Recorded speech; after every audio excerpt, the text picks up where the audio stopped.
என்ன பண்ற? இங்க பாரு புது அடுப்பு வாங்கியிருக்கேன் பாரு. ஐயோ இது எப்படி வாங்குனே? சந்தனம் வச்சிட்டு இருக்க. ஆமா அந்த அடுப்பு சரியாவே எரிய மாட்டேங்குது, சமைக்கவும் முடியல, அதனால தான் புதுசா. உன் பொண்டாட்டி சமைக்கிற சமையலுக்கு புது அடுப்பு வாங்கியிருக்கான். ஐயோ கடவுள், நான் என்ன ஏன் அவதான் நல்லா சமைக்கிறாளே? எங்க தின்னுட்டு வாந்தி எடுத்துட்டு வந்த மேதான் ஒரு சமையலா? ஏடி உனக்கு இதெல்லாம் அடுப்பு தேவையா? எனக்கு தேவையில்ல போட.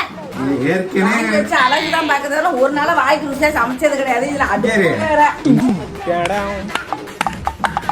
அம்மா அடுப்பு வாங்கினாலும் சரி சொல்ல, நீ எதுக்கு வாங்கிட்டு நான் வாங்குறேன் உங்க மம்மி யூஸ் பண்ணாம இருந்தாங்க.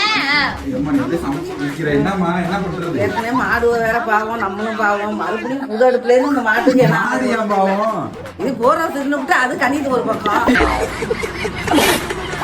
நீ மூடிட்டு போட, அரைச்சிருவே பல்ல உடனே போய் நீ வந்து நின்னு அடிச்சிருவே. புது அடுப்பு வாங்கிரு, மோரையும் கட்டையும். ஐயோ நல்லா தெரு மூடி போ. அம்மா இங்க வந்துருக்கேன், வேணாம் அப்படியே வந்துருக்கேன். ஒரே ஓட்டம் ஏன் சாமியோ.